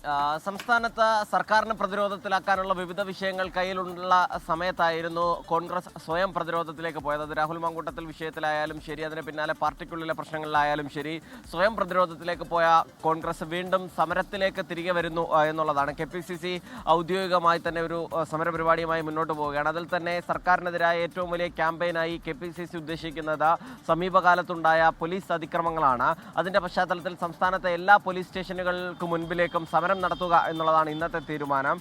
അതിന്റെ ഭാഗമായി KPCC അധ്യക്ഷൻ സണ്ണി ജോസഫ് ഇന്ന് തൃശൂർ കുന്നംകുളം പോലീസ് സ്റ്റേഷന് മുൻപിൽ സമരത്തിന്റെ സംസ്ഥാനതല ഉദ്ഘാടനം നിർവഹിക്കും. സംസ്ഥാനത്തെ എല്ലാ പോലീസ് സ്റ്റേഷനുകൾക്ക് മുൻപിലും സമരമുണ്ട്. രമേശ് ചെന്നിത്തല കിളിമാനൂരിലെയും ഒപ്പം തന്നെ K മുരളീധരൻ വെഞ്ഞാറമൂട്ടിലെയും പോലീസ് സ്റ്റേഷനുകൾക്ക് മുൻപിൽ സമരങ്ങൾ ഉദ്ഘാടനം ചെയ്യും. അങ്ങനെ സംസ്ഥാനത്തെ വിവിധ ഇടങ്ങളിലെ സമരങ്ങളുമായി സജീവമായി മുന്നോട്ട് പോവുക എന്നുള്ളതാണ് നിലവിലെ തീരുമാനം. എല്ലാ പോലീസ് സ്റ്റേഷനുകളിലേക്കും സമരവുമായി പോകുന്നു എന്നതിനപ്പുറത്തേക്ക് ഈ പോലീസ് സ്റ്റേഷൻ മർദ്ദനത്തിന്റെ കൂടുതൽ കണക്കുകൾ ശേഖരിക്കാൻ കൂടി കോൺഗ്രസ് തീരുമാനിച്ചിട്ടുണ്ട്.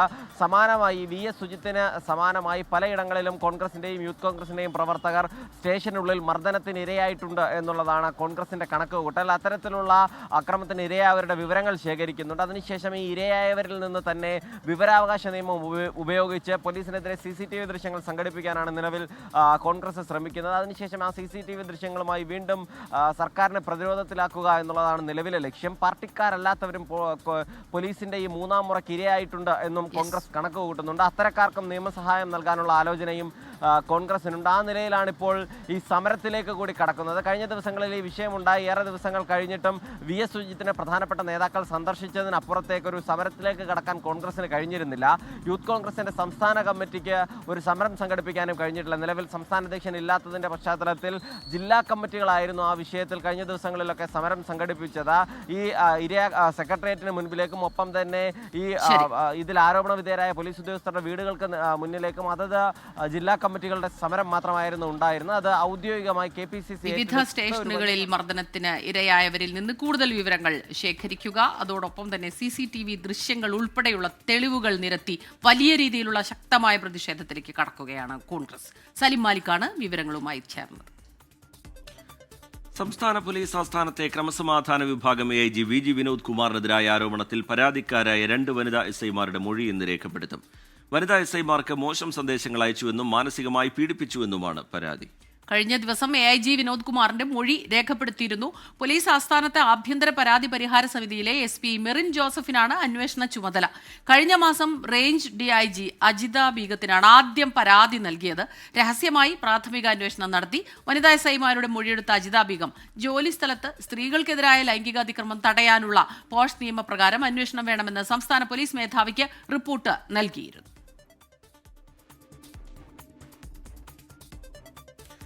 സംസ്ഥാനത്തെ കോൺഗ്രസിനുള്ളിൽ സൈബർ യുദ്ധം അവസാനിക്കുന്നില്ല. ഡിജിറ്റൽ മീഡിയ സെൽ അംഗങ്ങൾ കൂട്ടത്തോടെ പ്രതിപക്ഷ നേതാവിനെതിരെ തിരിഞ്ഞതാണ് പാർട്ടിയിലെ പുതിയ പ്രതിസന്ധി. സമൂഹ മാധ്യമങ്ങളിലൂടെ പ്രതിപക്ഷ നേതാവിനെ പേരെടുത്തു പറഞ്ഞുമല്ലാതെയും വിമർശനം തുടരുന്നു. ഡിജിറ്റൽ മീഡിയ സെൽ ഇല്ലെന്ന പ്രതിപക്ഷ നേതാവിന്റെ പരാമർശമാണ് പ്രകോപനത്തിന് കാരണം. സലിം മാലിക്കാണ് ചേരുന്നത് തിരുവനന്തപുരത്ത് നിന്ന് വിവരങ്ങളുമായി. സലിം, പറയൂ, കൂടുതൽ എന്താണ് ഇപ്പോൾ വലിയ രീതിയിലുള്ള ഈ പ്രതിഷേധം? അവർ ഏത് രീതിയിലാണ് അത് പ്രകടിപ്പിക്കുന്നത്? സ്മിത, സമൂഹ മാധ്യമങ്ങളിൽ സർക്കാരിനെതിരെ രൂക്ഷമായ ഭാഷയിൽ വിമർശിക്കാനായാണ് ഡിജിറ്റൽ മീഡിയ സെൽ രൂപീകരിച്ചത്. ഒപ്പം തന്നെ കോൺഗ്രസിന്റെ നേട്ടങ്ങളും പ്രതിപക്ഷ നേതാക്കളുമായി ബന്ധപ്പെട്ട വിവരങ്ങളും പുറത്തെത്തിക്കുക എന്നുള്ളതായിരുന്നു ഡിജിറ്റൽ മീഡിയ സെല്ലിന്റെ ഉദ്ദേശം. ഇപ്പോൾ നിലവിൽ കഴിഞ്ഞ 2 ദിവസമായി ഡിജിറ്റൽ മീഡിയ സെൽ പ്രവർത്തിക്കുന്നത് പ്രതിപക്ഷ നേതാവിനെതിരെയുള്ള പോസ്റ്റുകളുമായാണ്. നിരവധി ഫേസ്ബുക്ക് പോസ്റ്റുകളാണ് ഈ മീഡിയ സെല്ലിലെ അംഗങ്ങൾ പ്രതിപക്ഷ നേതാവിനെതിരെ തന്നെ തയ്യാറാക്കുന്നത്. അതിന്റെ പ്രധാനപ്പെട്ട കാരണം ഈ VT ബൽറാമുമായി ഉണ്ടായ വിവാദത്തിന് പിന്നാലെ കോൺഗ്രസിൽ ഡിജിറ്റൽ മീഡിയ സെൽ ഇല്ല എന്നുള്ള പ്രതിപക്ഷ നേതാവിന്റെ പരാമർശമാണ്. സ്വന്തം ഇമേജ് വർദ്ധിപ്പിക്കാനായി സ്വന്തം കാര്യങ്ങൾ മാത്രം പറയുകയാണ് പ്രതിപക്ഷ നേതാവ് എന്നുള്ളതാണ് കോൺഗ്രസിൽ നിന്ന് ഇതുമായി ബന്ധപ്പെട്ട ഉയരുന്ന പ്രതിഷേധം. അതിന് പിന്നാലെയാണ് ഡിജിറ്റൽ മീഡിയ സെൽ അംഗങ്ങൾ കൂട്ടത്തോടെ പ്രതിപക്ഷ നേതാവിനെതിരെ തിരിഞ്ഞത്. ഒപ്പം മറ്റ് നേതാക്കളെ അനുകൂലിച്ചുകൊണ്ടും പ്രതിപക്ഷ നേതാവിനെതിരെയുമായി ഫേസ്ബുക്കിൽ പോസ്റ്റുകൾ സജീവമാണ്. കഴിഞ്ഞ ദിവസങ്ങളിലൊക്കെ തന്നെ എല്ലാ പ്രധാനപ്പെട്ട DMC അംഗങ്ങളും അത്തരത്തിലുള്ള നീക്കങ്ങളുമായി മുന്നോട്ട് പോയതാണ്. മാത്രമല്ല, ഈ ഡിജിറ്റൽ മീഡിയ സെൽ ഇല്ല എന്ന പ്രതിപക്ഷ നേതാവിന്റെ ഒരു പരാമർശം അതിന്റെ തൊട്ടു പിറ്റേ ദിവസം തന്നെ KPCC അധ്യക്ഷൻ വാർത്താക്കുറിപ്പിലൂടെ പൊളിക്കുകയും ചെയ്തിരുന്നു. KPCC അധ്യക്ഷൻ പറഞ്ഞത് ഡിജിറ്റൽ മീഡിയ സെല്ലിന്റെ തലപ്പത്ത് നിന്ന് VT ബൽറാമിനെ മാറ്റിയിട്ടില്ല, പക്ഷേ ഉടനെ പുനഃസംഘടിപ്പിക്കും എന്നുള്ളതാണ്. അങ്ങനെ ഒരു വാർത്താക്കുറിപ്പ് പ്രതിപക്ഷ നേതാവിനുള്ള മറുപടി കൂടിയായിരുന്നു. എന്തായാലും വലിയ തർക്കം അതുമായി ബന്ധപ്പെട്ട് കോൺഗ്രസിനുള്ളിലും സൈബർ മേഖലയിലും നടക്കുന്നുണ്ട്. സ്മിത. ശരി, സലീം മാലിക് തിരുവനന്തപുരത്ത് നിന്ന് വിശദാംശങ്ങൾ പങ്കുവയ്ക്കുകയായിരുന്നു. യുവ ഡോക്ടർ നൽകിയ ബലാത്സംഗ പരാതിയിൽ ചോദ്യം ചെയ്യലിനായി റാപ്പർ വേടൻ ഇന്നും പോലീസിന് മുന്നിൽ ഹാജരാകും. തൃക്കാക്കര പോലീസ് സ്റ്റേഷനിൽ രാവിലെ 10 മണിയോടെയാകും ഹാജരാവുക. കേസിൽ ഹൈക്കോടതി വേടന് മുൻകൂർ ജാമ്യം അനുവദിച്ചിട്ടുള്ളതിനാൽ ചോദ്യം ചെയ്യലിന് ശേഷം അറസ്റ്റ് ചെയ്ത് ജാമ്യത്തിൽ വിട്ടയക്കും. ഹൈക്കോടതി നിർദ്ദേശത്തെ തുടർന്ന് വേടൻ ഇന്നലെയും ഹാജരായിരുന്നു. പോലീസ് ശേഖരിച്ച തെളിവുകൾ നിരത്തിയായിരുന്നു ഇന്നലെ വേടനെ 6 മണിക്കൂറോളം പോലീസ് ചോദ്യം ചെയ്തത്.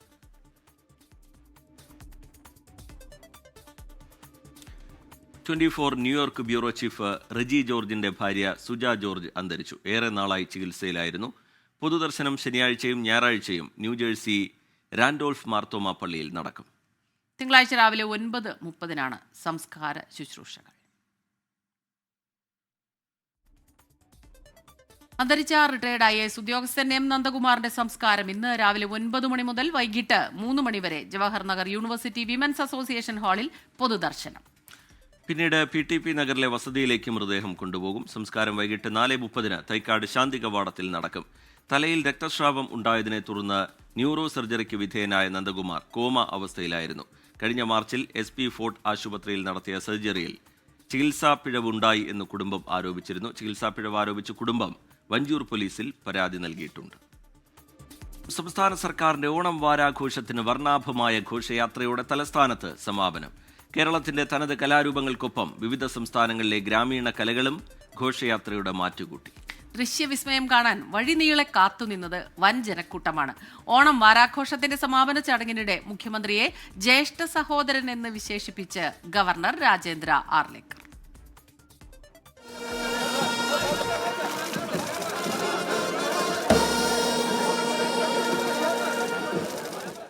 മാനവീയം വീഥിയിൽ ഘോഷയാത്ര ഫ്ലാഗ് ഓഫ് ചെയ്യവെയാണ് ഗവർണർ മുഖ്യമന്ത്രിയെ പ്രശംസിച്ചത്. ബഹുമാനപ്പെട്ട my elderly brother chief minister Shri Pinarayi Vijayan G, the government of Kerala, particularly ബഹുമാനപ്പെട്ട മുഖ്യമന്ത്രി G, his all other colleagues, our state will grow more and more under the leadership of Vijayan G. പിന്നാലെ തലസ്ഥാന നഗരി കണ്ടത് നിറങ്ങളുടെ കാഴ്ചാ വിസ്മയത്തിന്റെ ഉത്സവം.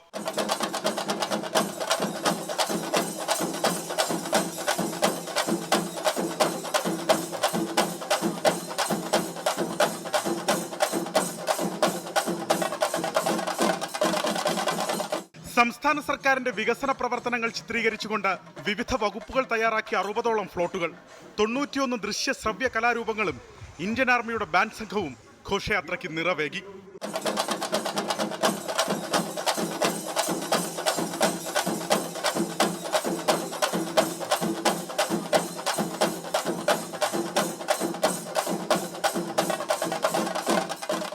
മണിക്കൂറുകൾക്ക് മുമ്പേ നഗരവീഥിയിൽ തമ്പടിച്ചിരുന്ന ജനസാഗരത്തിന് ഘോഷയാത്ര അക്ഷരാർത്ഥത്തിൽ ദൃശ്യവിസ്മയമായി. നാനാത്വത്തിൽ ഏകത്വം എന്ന പ്രമേയം മുൻനിർത്തി ജാർഖണ്ഡ്, ഉത്തർപ്രദേശ്, മധ്യപ്രദേശ്, മഹാരാഷ്ട്ര, ആന്ധ്രാപ്രദേശ്, തെലങ്കാന, കർണാടക, തമിഴ്നാട് എന്നിവിടങ്ങളിൽ നിന്നുള്ള ഇന്ത്യൻ ഗ്രാമീണ കലാരൂപങ്ങളും ഘോഷയാത്രയ്ക്ക് മിഴിവേകി.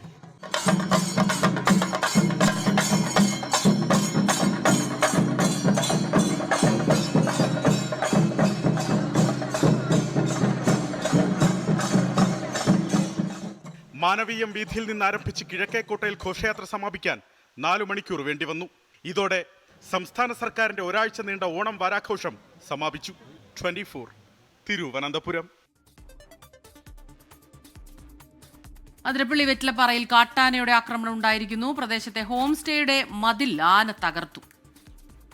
വ്യാപകമായി കൃഷിയും നശിപ്പിച്ചിട്ടുണ്ട്. റാഫി കരീം വിവരങ്ങളുമായി തൃശ്ശൂരിൽ നിന്ന് ചേരുകയാണ്. റാഫി, കൂടുതൽ വിവരങ്ങൾ എന്താണ്? റാഫി പറയും.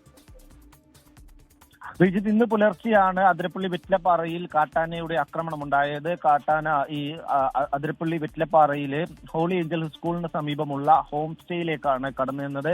ഈ ഹോം സ്റ്റേയുടെ മതിൽ കാട്ടാന തകർത്തു. പിന്നീട് ഹോം സ്റ്റേയിൽ ഉണ്ടായിരുന്ന കൃഷികളും കാട്ടാന നശിപ്പിച്ചിട്ടുണ്ട്. ഈ മേഖലയിൽ കാട്ടാനയുടെ ശല്യം അതീവ രൂക്ഷമാണ്. ദിവസവും കാട്ടാനകൾ ഈ മേഖലയിലെത്തി ഈ കൃഷിയിടങ്ങളും ഒപ്പം തന്നെ സാധാരണക്കാർ ജീവിക്കുന്ന സ്ഥലങ്ങളിലെ വീടുകൾ അടക്കം തകർക്കുന്ന ഒരു സ്ഥിതിയുണ്ട്. എന്നാൽ ഇതുമായി ബന്ധപ്പെട്ടുകൊണ്ട് വനപാലകർ കാര്യമായ ഇടപെടൽ നടത്തുന്നില്ല എന്നുള്ളൊരു ആക്ഷേപവും ശക്തമാണ്. ഇന്നലെ രാത്രിയാണ് ആളുകൾ താമസിക്കുന്ന ഒരു സ്കൂളിന് സമീപത്തുള്ള ഹോം സ്റ്റേ തന്നെ കാട്ടാൻ ആക്രമിക്കുന്നത്. ഈ ഹോം സ്റ്റേയുടെ പരിസരത്തുണ്ടായിരുന്ന കൃഷികൾ പോലും കാട്ടാൻ നശിപ്പിക്കുന്ന ഒരു സാഹചര്യം ഉണ്ടായിരുന്നു. മണിക്കൂറുകളോളമാണ് കാട്ടാന ഈ മേഖലയിൽ സ്ഥിതി ചെയ്തത്. ആളുകൾക്ക് രാത്രി ഉറങ്ങാൻ കഴിയാത്തൊരു സ്ഥിതിയിലാണ് ഈ മേഖലയിൽ ഉള്ളത് എന്നുള്ള ആക്ഷേപം ശക്തമാണ്. റാഫി കരീം തൃശ്ശൂരിൽ നിന്ന് വിശദാംശങ്ങൾ പങ്കുവയ്ക്കുകയായിരുന്നു. ആഗോള അയ്യപ്പ സംഗമം തടയണമെന്ന ഹർജിക്കെതിരെ സർക്കാരും ദേവസ്വം ബോർഡും ഇന്ന് കോടതിയിൽ വിശദീകരണം നൽകും. ശബരിമലയുടെ സമഗ്ര വികസനത്തിന് ഗുണം ചെയ്യുമെന്ന നിലപാട് കഴിഞ്ഞ ദിവസം കോടതിയിൽ പറഞ്ഞിരുന്നു. എന്നാൽ സ്പോൺസർഷിപ്പുമായി ബന്ധപ്പെട്ട് ചില അവ്യക്തതകൾ കോടതിക്കുണ്ട്. ഈ പശ്ചാത്തലത്തിലാണ് കോടതി മറുപടി ആവശ്യപ്പെട്ടത്. സൂര്യശ്രീ വിവരങ്ങളുമായി കൊച്ചിയിൽ നിന്ന് ചേരുന്നുണ്ട്. സൂര്യ, ഇതിലൊരു സുതാര്യതയുടെ കുറവുണ്ട് എന്നുള്ള വിമർശനം നേരത്തെ ഈ വിഷയം പരിഗണിക്കുന്ന ഘട്ടത്തിൽ കോടതി ചൂണ്ടിക്കാട്ടിയതാണ്. ചില ചോദ്യങ്ങൾ സർക്കാരിനോട് ഉയർത്തുകയും ചെയ്തിരുന്നു. ആരാണ് ഈ പരിപാടി നടത്തുന്നത് എന്ന ചോദ്യം, അതുപോലെ ഈ സ്പോൺസർഷിപ്പുമായി ബന്ധപ്പെട്ട് ഇങ്ങനെയൊരു പരിപാടി, ഇത്തരത്തിലൊരു പരിപാടി സ്പോൺസർഷിപ്പ് വാങ്ങിയാണോ നടത്തേണ്ടത് എന്ന് അങ്ങനെ ഒരുപാട് ചോദ്യങ്ങൾ കോടതി മുന്നോട്ട് വെച്ചതാണ്. അതിൽ സർക്കാർ മറുപടി നൽകാൻ പോകുന്നു. വിവരങ്ങൾ സൂര്യ. റിജിത്ത്, ആഗോള അയ്യപ്പ സംഗമത്തിന് എതിരായി ഹൈന്ദവീയം ഫൗണ്ടേഷൻ ട്രസ്റ്റ് ഹൈക്കോടതിയിൽ സമർപ്പിച്ച ഹർജിയിലാണ് ദേവസ്വം ബെഞ്ചിന്റെ ഈ നടപടി സർക്കാരിനോടും അതുപോലെ തന്നെ ദേവസ്വം ബോർഡിനോടും വിശദീകരണം തേടിയിരിക്കുന്നത്. ഇന്നാണ് ഇവർ രണ്ടുപേരും അവരുടെ നിലപാട് കോടതിയിൽ അറിയിക്കേണ്ടത്. കഴിഞ്ഞ ദിവസം തിങ്കളാഴ്ച ഈ വിഷയം കോടതി പരിഗണിച്ചിരുന്നപ്പോൾ ദേവസ്വം ബോർഡിന്റെ ഭാഗം വിശദീകരണം എന്തെന്നാൽ ഇത്തരത്തിലുള്ള ഈ ആഗോള അയ്യപ്പ സംഗമം സംഘടിപ്പിക്കുന്നത് തന്നെ ശബരിമലയുടെ മാസ്റ്റർ പ്ലാനിന്റെ വികസനവുമായി ബന്ധപ്പെട്ടുള്ളതാണെന്നും ശബരിമലയുടെ സമഗ്ര വികസനത്തിന് വേണ്ടിയുള്ളതാണെന്നുമായിരുന്നു ദേവസ്വം ബെഞ്ചിന്റെ വാദം. ഇതിനായി ഭക്തരായ നിക്ഷേപകരിൽ നിന്ന് സ്പോൺസർഷിപ്പ് സംഘടിപ്പിക്കുമെന്നും ശബരിമലയെ ഒരു ആഗോളതലത്തിൽ ഒരു തീർത്ഥാടന കേന്ദ്രമാക്കി മാറ്റുമെന്നതടക്കമുള്ള വാദങ്ങളായിരുന്നു ദേവസ്വം ബോർഡ് മുന്നോട്ട് വെച്ചിരുന്നത്. പക്ഷേ സ്പോൺസർഷിപ്പിന്റെ കാര്യത്തിൽ ചില അവ്യക്തതകൾ തുടരുന്നുവെന്നതിന്റെ അടിസ്ഥാനത്തിലാണ് ദേവസ്വം ബെഞ്ച് ഈ കാര്യത്തിൽ സർക്കാരിനോടും ദേവസ്വം ബോർഡിനോടും ഒരു വിശദീകരണം നൽകിയിരിക്കുന്നത്. ഇന്ന് കൃത്യമായൊരു വിശദീകരണം ഈ വിഷയത്തിൽ നൽകണമെന്നാണ് ദേവസ്വം ബെഞ്ച് ആവശ്യപ്പെട്ടിരിക്കുന്നത്. ദേവസ്വം ബെഞ്ച് തന്നെ ഈ ഹർജി പരിഗണിക്കണമെന്ന് ചീഫ് ജസ്റ്റിസ് ഇന്നലെ തന്നെ നിർദ്ദേശം നൽകിയിട്ടുണ്ട്. നേരത്തെ സൂചിപ്പിച്ച പോലെ തന്നെ ഹൈന്ദവീയം ഫൗണ്ടേഷൻ ട്രസ്റ്റ് നൽകിയ ഹർജിയിലാണ് ഈ ഒരു വിശദീകരണം നൽകുന്നത്. നിലവിൽ ആഗോള അയ്യപ്പ സംഗമത്തിന് ഈ മാസം 20-നാണ് ആഗോള അയ്യപ്പ സംഗമം നടത്താനിരിക്കുന്നത് പമ്പ നദി തീരത്ത് വെച്ച്. ഈ ആഗോള അയ്യപ്പ സംഗമത്തിനെതിരെ നിലവിൽ 3 ഹർജികളാണ് കോടതിയുടെ പരിഗണനയിലുള്ളത്. ഈ ഹർജികളിൽ കൃത്യമായൊരു വിശദീകരണം സർക്കാരും ദേവസ്വം ബോർഡും നൽകണമെന്നാണ് കോടതി നിശ്ചയിച്ചിരിക്കുന്നത്. സ്പോൺസർഷിപ്പിന്റെ കാര്യത്തിൽ ഇപ്പോഴും ചില അവ്യക്തതകൾ നിലനിൽക്കുന്നുണ്ട് തന്നെയാണ് കോടതി സൂചിപ്പിച്ചിരിക്കുന്നത്. ഈ ഒരു അയ്യപ്പ സംഗമത്തിന്റെ പ്രധാന ലക്ഷ്യം എന്നടക്കമുള്ള കാര്യങ്ങളിൽ കൃത്യമായൊരു വിശദീകരണം നൽകണമെന്നും കോടതി പറഞ്ഞിട്ടുണ്ട്. സൂര്യശ്രീയാണ് കൊച്ചിയിൽ നിന്ന് വിവരങ്ങളുമായി ചേർന്നത്. ആഗോള അയ്യപ്പ സംഗമത്തിൽ വിവാദങ്ങൾ അങ്ങനെ തുടരുകയാണ്. ഇതിനിടെ പന്തളം രാജകുടുംബത്തെ അനുനയിപ്പിക്കാനൊരുങ്ങി ദേവസ്വം ബോർഡ്. കൊട്ടാരം പ്രതിനിധികളുമായി ഇന്ന് കൂടിക്കാഴ്ചയുണ്ടാകും. രാവിലെ 8 മണിക്ക് ദേവസ്വം ബോർഡ് പ്രസിഡന്റ് PS പ്രശാന്തും ബോർഡ് അംഗങ്ങളും പന്തളത്ത് എത്തുന്നുണ്ട്. സലീം മാലിക് വിവരങ്ങളുമായി തിരുവനന്തപുരത്ത് നിന്ന് ചേരുകയാണ്. സലീമി, ഇതിൽ പന്തളം കൊട്ടാരത്തിന്റെ നിലപാട് വ്യക്തമാണ്. യുവതീ പ്രവേശന കാലത്തെ കേസുകൾ പിൻവലിക്കാത്തതിൽ വലിയ അതൃപ്തി പന്തളം കൊട്ടാരത്തിനുണ്ട്. ഈ ഒരു അനുനയ സംഭാഷണം എന്നുള്ള നിലയിലാണെങ്കിലും പന്തളം കൊട്ടാരം പ്രതിനിധികൾ അതിനോട് എത്രത്തോളം വഴങ്ങും എന്നുള്ളതൊരു പ്രധാനപ്പെട്ട ചോദ്യവുമാണ്. എന്താണ് വിവരങ്ങൾ സലീം മാലിക്?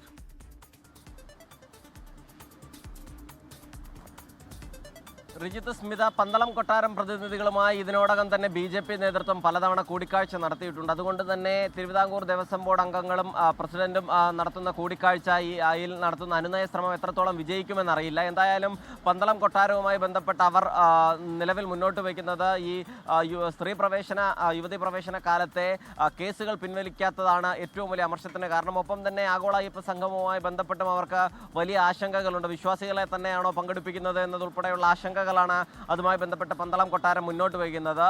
പക്ഷേ ഇന്നത്തെ ഈ കൂടിക്കാഴ്ചയ്ക്ക് ശേഷം എല്ലാ പ്രശ്നങ്ങളും എല്ലാ തെറ്റിദ്ധാരണകളും മാറുമെന്നുള്ളതാണ് ദേവസ്വം ബോർഡ് അംഗങ്ങൾ പങ്കുവയ്ക്കുന്ന പ്രതീക്ഷ. നിലവിൽ ബോർഡ് അംഗങ്ങളും പ്രസിഡന്റും ഒന്നിച്ച് ഇവിടേക്ക് പോവുകയും അവരെ ക്ഷണിക്കുകയും ചെയ്യുന്നു എന്നുള്ളതാണ്. സാധാരണഗതിയിൽ മറ്റിടങ്ങളിലൊക്കെ ബോർഡിലെ മുഴുവൻ അംഗങ്ങളും പോയിരുന്നില്ല. NSS SNDP ആസ്ഥാനങ്ങളിലൊക്കെ എല്ലാവരും പോയിരുന്നില്ല. പക്ഷേ പന്തളം കൊട്ടാരത്തിൽ അനുനയിപ്പിക്കാനായി എല്ലാവരെയും കൂട്ടി പോവുകയാണ്. അത് എത്രത്തോളം വിജയിക്കും എന്നതിനെ കൂടി അനുസരിച്ചിരിക്കും ഈ ആഗോള അയ്യപ്പ സംഗമത്തിന്റെ ഒരു വിധി. കാരണം 20-ാം തീയതി ആഗോള അയ്യപ്പ സംഗമം നടത്താനുള്ള തീരുമാനവും ഒപ്പം തന്നെ 22-ാം തീയതി ബദൽ അയ്യപ്പ സംഗമവുമായി ശബരിമല കർമ്മസമിതി മുന്നോട്ട് പോകുന്ന പശ്ചാത്തലവും നിലവിലുണ്ട്. സ്മിത, റിജിത്ത്, അനുനയ ശ്രമങ്ങളോട് പന്തളം കൊട്ടാരം ഏത് രീതിയിലാകും പ്രതികരിക്കുക എന്നുള്ളതാണ് വലിയ ചോദ്യം. സലീം മാലിക്കാണ് തിരുവനന്തപുരത്ത് നിന്ന് വിവരങ്ങളുമായി ചേർന്നത്. കല്യാൺ സിൽക്സിന്റെ ഓണക്കാല ഓഫറായ ഓണക്കോടിക്കൊപ്പം 2 കോടിയും സമാന പദ്ധതിയുടെ 4ാമത്തെ നറുക്കെടുപ്പ് കല്യാൺ സിൽക്സിന്റെ കൊല്ലം ചിന്നക്കട ഷോറൂമിൽ നടന്നു. Eravipuram MLA M Naushad, Kollam mayor Honey Benjamin, east police circle inspector Anilkumar എന്നിവർ ചേർന്ന് നറുക്കെടുപ്പിലൂടെ വിജയികളെ തിരഞ്ഞെടുത്തു. ബമ്പർ സമ്മാനമായ 25 പവൻ സ്വർണം കോട്ടയം സ്വദേശി സുമാ ജോസിന് ലഭിച്ചു. തൃശൂർ സ്വദേശി വിജിൽ TS, ആറ്റിങ്ങൽ സ്വദേശികളായ ഉഷാകുമാരി, ബിജു കൃഷ്ണ എന്നിവരാണ് വീക്കിലി സമ്മാനമായ മാരുതി ബലെനോ കാർ സ്വന്തമാക്കിയത്. 7 പേർക്ക് ഹോണ്ട ആക്ടിവ സ്കൂട്ടറും നിരവധി പേർക്ക് ഗിഫ്റ്റ് വൗച്ചറുകളും സമ്മാനമായി ലഭിച്ചു. Kalyan silks CEO Anilkumar CS വിജയികളെ ഫോണിലൂടെ സമ്മാനത്തിന് അർഹരായ വിവരം വിളിച്ചറിയിക്കുകയും ചെയ്തു. കല്യാൺ സിൽക്സിന്റെ ഓണക്കോടിക്കൊപ്പം 2 കോടി എന്ന സമ്മാന പദ്ധതിയുടെ 4ാമത്തെ ആഴ്ചയിലെ നറുക്കെടുപ്പാണ് ഇവിടെ നടന്നത്.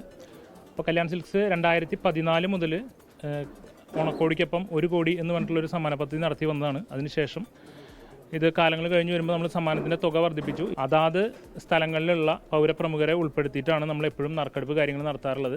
ഇതുകൂടാതെ എല്ലാ വിന്നേഴ്സിനെയും കല്യാൺ സിൽക്സിൻ്റെ ഓഫീസിൽ നിന്ന് നേരിട്ട് വിളിച്ചറിയിക്കും. പരമാവധി കാറ്, സ്കൂട്ടർ, അതുപോലെ തന്നെ ഗോൾഡ് എല്ലാം കിട്ടിയ വിന്നേഴ്സിനെ നമ്മൾ ചെന്ന് കണ്ട് അവരോട് കാര്യങ്ങൾ വ്യക്തമായിട്ട് ധരിപ്പിച്ചു കൊടുക്കാറുണ്ട്.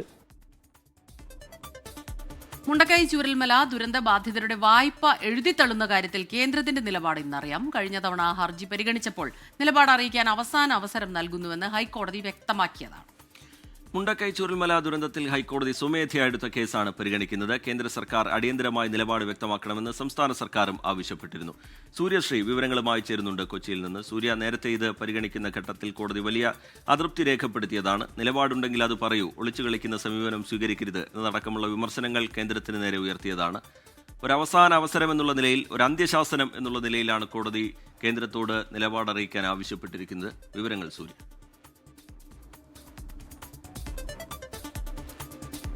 മുണ്ടക്കൈ ചൂരൽമല ദുരന്തവുമായി ബന്ധപ്പെട്ട് വായ്പ തള്ളുന്നതുമായി ബന്ധപ്പെട്ട ഹർജിയിലാണ് കഴിഞ്ഞ ദിവസം 4 ആഴ്ചയ്ക്ക് മുൻപ് കോടതി രൂക്ഷ വിമർശനം കേന്ദ്ര സർക്കാരിനെതിരെ ഉന്നയിച്ചിരുന്നത്. കാരണം ഇത്തരത്തിൽ 1 വർഷമായി, ദുരന്തം നടന്ന 1 വർഷമായിട്ട് പോലും ഈ ദുരന്തബാധിതരുടെ വായ്പ എഴുതിത്തള്ളുന്നതുമായി ബന്ധപ്പെട്ട ഒരു തീരുമാനമെടുക്കാൻ കേന്ദ്ര സർക്കാരിന് ഇതുവരെയും കഴിഞ്ഞിട്ടില്ല.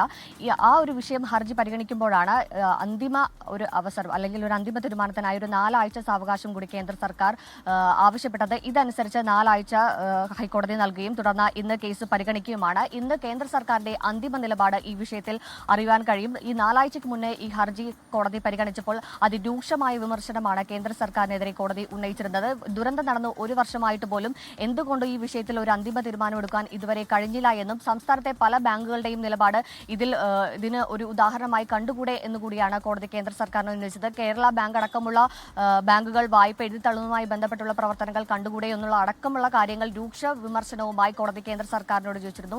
എന്നാൽ കേന്ദ്ര സർക്കാരിന്റെ ഭാഗത്ത് നിന്ന് ഇതിന് ചില നിയമ തടസ്സങ്ങളുണ്ടെന്നുള്ള ഒരു വാദം മാത്രമാണ് ഉന്നയിച്ചിരുന്നത്. അവസാന ഹർജി പരിഗണിക്കുന്നതിനിടെ ഓണാവധിയുമായി ബന്ധപ്പെട്ട ചില തടസ്സങ്ങൾ, നിയമ തടസ്സങ്ങൾ എന്നൊക്കെയുള്ള ചില വാദഗതികൾ മാത്രമാണ് കേന്ദ്ര സർക്കാരിന്റെ ഭാഗത്തു നിന്നുള്ളത്. ഇതിനെതിരെയാണ് ഹൈക്കോടതി രൂക്ഷ വിമർശനം ഉന്നയിച്ചിരിക്കുന്നത്. ഏതായാലും ഭരണഘടനാപരമായ നിയമങ്ങൾ ഉൾക്കൊണ്ട് ഇതിൽ ഒരു അന്തിമ തീരുമാനം ഇന്ന് തന്നെ അറിയിക്കണമെന്നാണ് കോടതി ഉന്നയിച്ചിരിക്കുന്നത്. ഏതായാലും ധനമന്ത്രാലയത്തിന്റെ പരിഗണനയിലാണ് ഇപ്പോൾ ഈ വിഷയം നിലനിൽക്കുന്നത്. റീജിത്ത്. ശരി, സൂര്യശ്രീ കൊച്ചിയിൽ നിന്ന് വിശദാംശങ്ങൾ പങ്കുവയ്ക്കുകയായിരുന്നു. കേരളത്തിലെ ബാങ്കുകൾ സ്വീകരിച്ച സമീപനം അടക്കം ചൂണ്ടിക്കാട്ടിക്കൊണ്ടാണ് ആ സമീപനം അതൊരു മാതൃകയാക്കി നിങ്ങൾക്കും സ്വീകരിച്ചുകൂടെ എന്നുള്ള ചോദ്യമൊക്കെ കേന്ദ്രത്തിന് നേർക്ക് ഹൈക്കോടതി ഉന്നയിക്കുന്നത് നമ്മൾ കണ്ടതാണ്. എന്തായാലും ഇന്ന് കേന്ദ്രത്തിന്റെ മറുപടി ഹൈക്കോടതിയിൽ ഉണ്ടാകും. പെരിയാർ നദീ സംരക്ഷണവുമായി ബന്ധപ്പെട്ട ഹർജി ഹൈക്കോടതി ഇന്ന് വീണ്ടും പരിഗണിക്കും. പ്രായോഗിക പരിഹാരങ്ങൾ 2 ആഴ്ചയ്ക്കകം അറിയിക്കണമെന്ന് സർക്കാരിനോട് ഹൈക്കോടതി നിർദ്ദേശിച്ചിരുന്നു. ജസ്റ്റിസ് ദേവൻ രാമചന്ദ്രന്റെ ബെഞ്ചാണ് ഹർജി പരിഗണിക്കുക. സംയോജിത നദീതട സംരക്ഷണ മാനേജ്മെന്റ് പദ്ധതി പെരിയാർ നദിയുടെ കാര്യത്തിൽ പ്രാവർത്തികമല്ല എന്ന് കഴിഞ്ഞ തവണ ഹർജി പരിഗണിക്കവേ സർക്കാർ അറിയിച്ചിരുന്നു.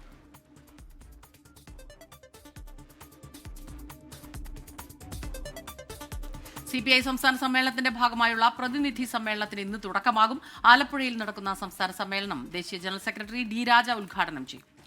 സംസ്ഥാന സമ്മേളനത്തോടനുബന്ധിച്ച് സംഘടിപ്പിക്കുന്ന സെമിനാറിൽ മുഖ്യമന്ത്രി പിണറായി വിജയൻ ഇന്ന് പങ്കെടുക്കും.